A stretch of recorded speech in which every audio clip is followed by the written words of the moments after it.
احترامت واجب خونده یا ما حرف از مردونگی نزن که هیچ خوشم نمیاد. کی واسه من قطعی نخود مردونگی رو کرد و ما واسه چه خربار رو کنم؟ این دنیا همیشه واسه من کرک بوده و نامردی. به هر کی گفتم نوکرتم با خنجر کوبید.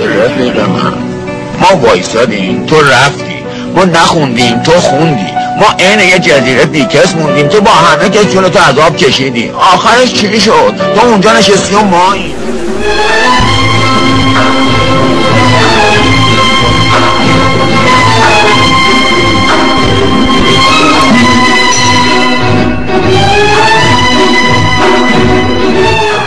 فرمان اومد.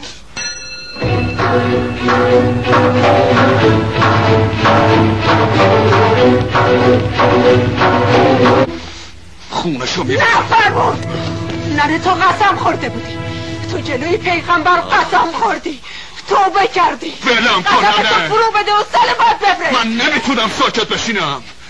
ولم کن. صحبت ناموسه. من نکنم قیصر این بازار چرا به خون بکشه، ولی پیشتر از اون من این کار میکنم. تو جوونی. نمیدونم اگه برگردیم عقب دل توقی واسه کی پر میزنه. اگه فرمون رو یه شب دوره کنم چند تا چاقو پشت قیصر میزنه. نمیدونم اگه برگردیم رنگ شلوارم این پشت شل میشه خیلی لفتم هی در میره با تا اون تا نمیدونم داردم قیصر کجایی داره شلوارم.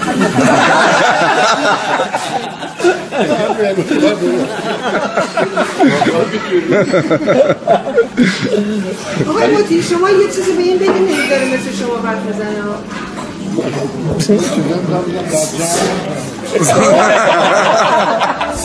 اگه فرمونو یه شب دوره کنم چند تا چاقو پشت قیصر میزنه.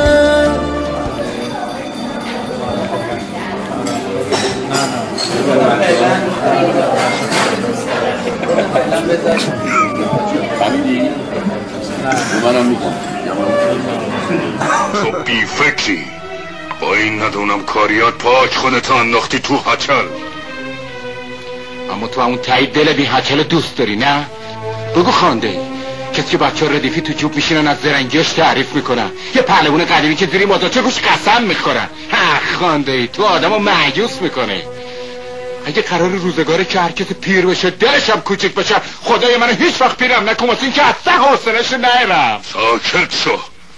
تو چی میدونی؟